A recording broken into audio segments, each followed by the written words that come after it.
Predicting stat lines, unit rankings, and how well individual players are going to perform before we see a single game is tough to do. But a few weeks before the season started, I gave it my best shot.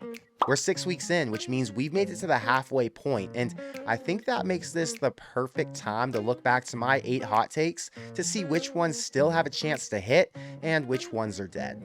And I can't remember if I ranked the guys who earned a single digit before the year started or not, but we'll see where those 10 players stand too. So today, we'll look back to the preseason hot takes. I'll give you my updated record prediction and we'll talk single digits. But what's up, guys? I'm Connor Hayden, and this is Corn Crazed. If you're a fan of Nebraska or the Big Ten, hit the subscribe button so you don't miss any of my live streams. And if you want more interviews with former players or coaches, hit the like button to help us get to 1,000. But now, let's get into it. Thompson winds up, goes deep, got a man, touchdown! This weekend was awesome. Illinois, who just came off a terrible loss to Nebraska, went into Maryland and pulled off the upset as 14-point dogs. Iowa, whose QB only completed 6 passes for 37 yards, went into Wisconsin, held them to just 2 field goals, and won convincingly to put themselves out on top in the West. And Colorado, who was a top 25 team just a few weeks ago after Nebraska beat themselves in Boulder, just lost to Stanford at home after they blew a 29-point lead. It's interesting. Some teams look better over the course of the season, and others start to look worse. Now, scheduling obviously plays a big part in that, but I think it's important that we acknowledge the impact that new coaches have on these programs. Some, like Deion Sanders, who have flashy players, have a chance to win games early because of that, but others, like Matt Rule, are trying to build their culture. They're still trying to find out who their stars are, and they're learning how to succeed in a new conference over the course of an entire season. There's a buildup. The start might be ugly, but the finish could be beautiful for a team who needs more time to find out who they are and who they can count on. Matt Rule started the new era with 2 Power 5 road games and no idea who his stars were going to be. But coming off the bye, Harburg's arguably the best QB in the division, right up there with Hudson Card. And statistically, there isn't a team left on the schedule with a better defense than what Tony White's bringing to the table. So let's revise my preseason record prediction now that we know who these teams are. Up until the bye, I had Nebraska at 4-2, but in the last 6, I said they'd finish 3-3 and end up 7-5 with a chance to win 8 in a bowl game. This week, they're 12.5-point favorites over Northwestern, so let's say that gets them to number 4. And after that, Purdue comes to Lincoln off a bye, and I think they're going to be at least 5-point dogs for that one. Their only 2 wins are against Virginia Tech and Illinois, and the 5 losses don't look very good, so I'll say that's going to be win number 5. Then the real tests start. The Michigan State game is going to be in East Lansing in November, but they haven't won a game over a Power 5 team yet, and their next 2 are against Michigan and on the road at Minnesota. So I think that'll be the one to get Matt Rule bowl eligible in year 1. And now at 6-3, Maryland, Wisconsin, and Iowa are the 3 teams left. Nebraska's injuries are going to take a toll at some point, and I'm guessing after these next 3, the offense is going to start to feel it. So let's just assume that they lose 2 and win 1. Who's the most likely win of those 3? Maryland didn't look good against Illinois. Their best wins are over Virginia and Indiana, and their defense isn't anything special. Wisconsin's the same caliber team that Nebraska played last year and lost to by 1, but their coaching's improved, and Iowa's still Iowa. I think it'll be really hard for Rule to hit a 4-game win streak, so I'm going to say the Maryland game is going to be the loss. Now, Wisconsin's on the road, but Iowa showed us that their offense struggles against really good defenses. But Iowa is just one of those teams who finds a way to win even when they shouldn't. So I'll say win 7 comes on the road at Wisconsin after the Maryland loss, and Iowa's going to close out the season in Lincoln with a win. So still predicting 7-5. I just think the path to getting there is going to be a little bit different than what I originally expected. Now let's go back to my 8 bold predictions from August to see where they stand now. And we're going to start this one off with Thomas Fidone to score 6 or more touchdowns. And my concern with this at the time was that we didn't know how good he'd look coming off the injuries. And we also didn't know if Borkacher and Bonner were going to steal some of the targets. But it ended up that he's been just fine and he's been the priority. I'd actually argue that he's Nebraska's most important weapon on offense since he scores once every 4 times he touches the ball. 12 catches, 157 yards, and 3 scores so far puts him on pace to hit that 6 TD mark. But against Minnesota, they didn't use him at all, so those numbers are really only for 5 games. Washington and IGC are both out, and Harburg loves to throw it his way. So Billy Kemp might be the number 1 receiver, but Fidone's established himself as the clear number 2, and I think this prediction is going to hit. Second, I had Tristan Alvano hitting at least a 52-yard field goal. And before the Illinois game, I would have said this had a 0% chance of happening. But I think his confidence went up a little, and Rule's going to give him a shot at a long one if there's a chance to.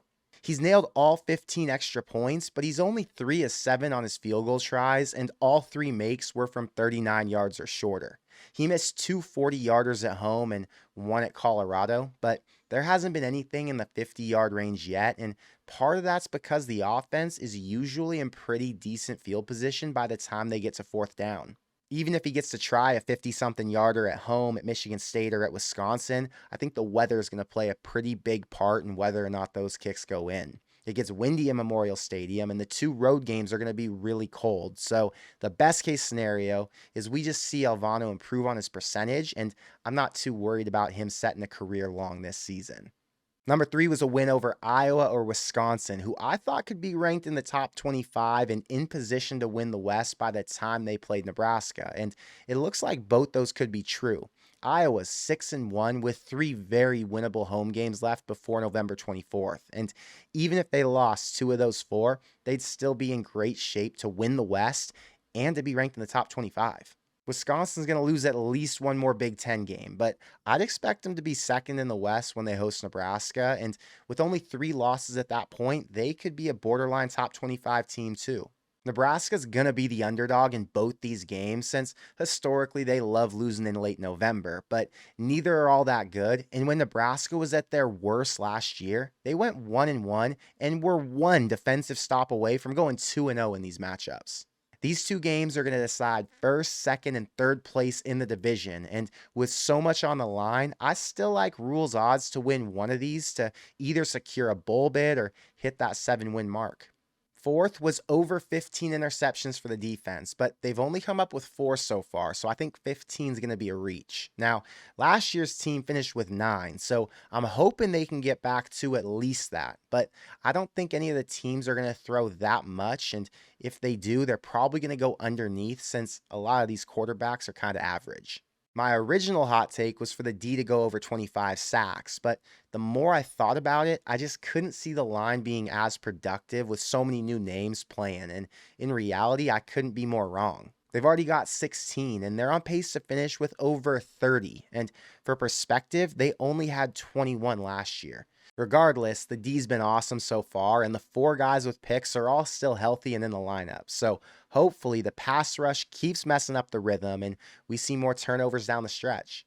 Number 5 is finishing with at least 1 all Big Ten offensive lineman. And I don't know if Benhart or Scott are on pace to make that list since I don't know how well the other guys are grading out around the conference. But I got to admit, Benhart's taken a big step forward this year at right tackle. And even though he hasn't been perfect, we can all see the difference. There are still issues at the other tackle spot where I thought maybe Prohaska could emerge. But for now, I'd guess Benhart has the best chance to make a list.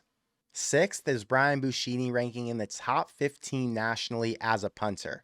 Right now, he's ranked 53rd, averaging 41.7 yards per, but he's been really good outside of maybe 1 game. At Minnesota, he had a 60-yarder, and against Louisiana Tech, 5 of 6 were downed inside the 20.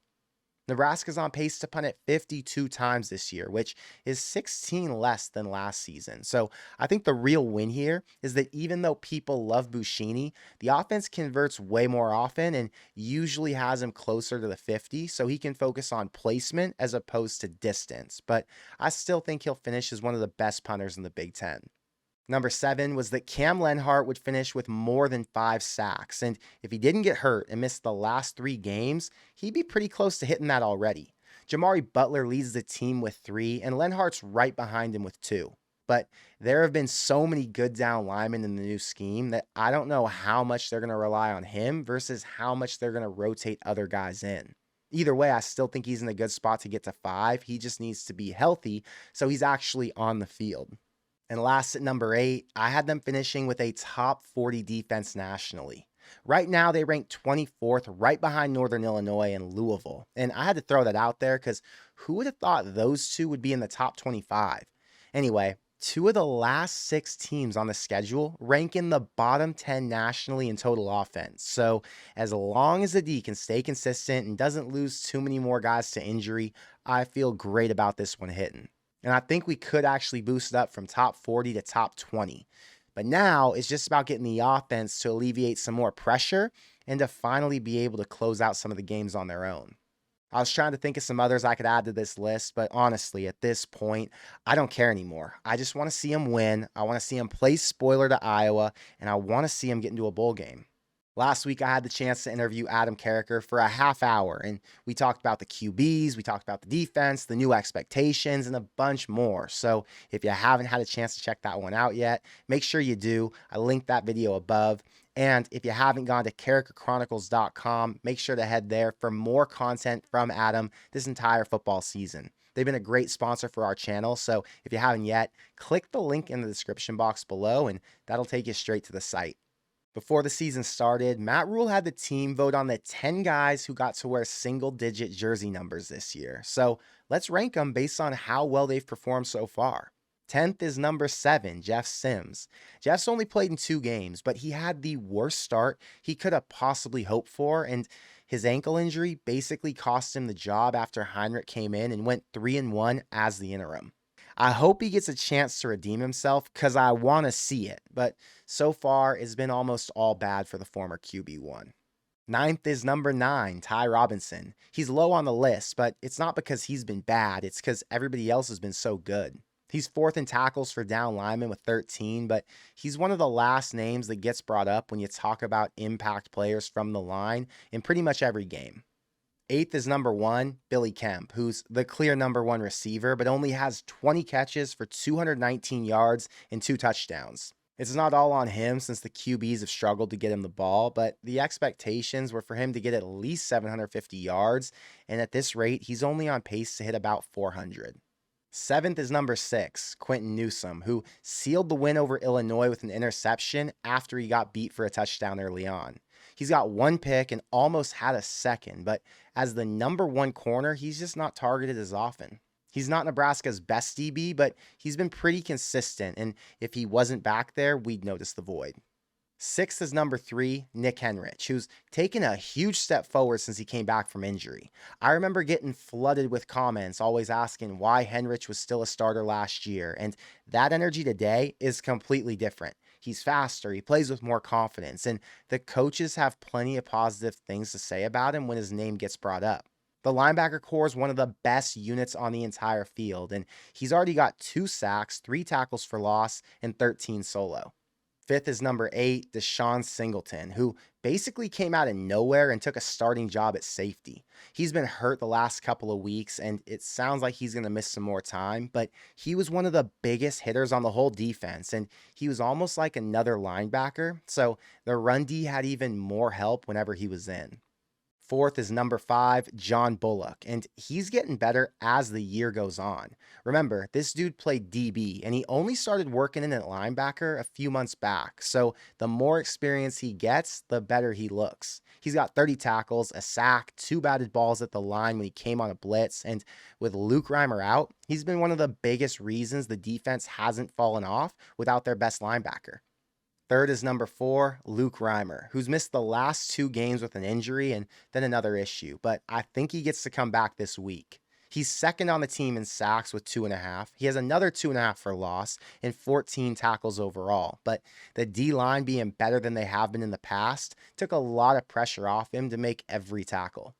Second is number 0, Nash Hutmacher. And I was way off with my own internal predictions for how well he'd do this year. And we realized game 1 that the polar bear was coming with totally different energy than we'd seen from him before. He had a sack against Minnesota. He leads the D-line in tackles. And I might go as far as saying that he's been the brightest spot so far this season, since the D-line was one of the biggest concerns coming in, and he's the centerpiece. And last at number 1 is number 2, Isaac Gifford. 38 tackles, 2 for loss, an interception, and 6 passes defended is by far the strongest stat line for any defender on the team. There was an argument before the season started that he might be the best player on Nebraska's roster, and he's lived up to the hype by playing one of the most important positions and excelling there in Tony White's 3-3-5. The defense showed us why 8 of the 10 single digits found their way onto that side of the ball. And if they keep doing what they have been, recruiting's going to get a boost, the DC will get a raise, and Nebraska might end up with 7 wins. And I saw all this talk about Carter Nelson going to Notre Dame for a visit this weekend. And that's great. I'm glad he went, because I would have gone too, but he's not going to decommit from Nebraska. He might look elsewhere if things don't go his way in the future, but if there's one lock who's going to stick with this class, it's Carter Nelson. But I want to know what you think, so let me know in the comments below. Will Cam Lenhart come back and hit that 6-sack mark, or is Jamari Butler more likely to get there? Are my single-digit rankings lining up with yours, or would you have somebody else at the top? And what's a new bold prediction that I don't have on my list? I think something for Harburg's needed, since he probably finishes the year off as the starter, and I didn't know that was going to happen until game 3. But that's all I've got for today. So until next time, thank you for being here, and I will see you in the next one. Go Big Red.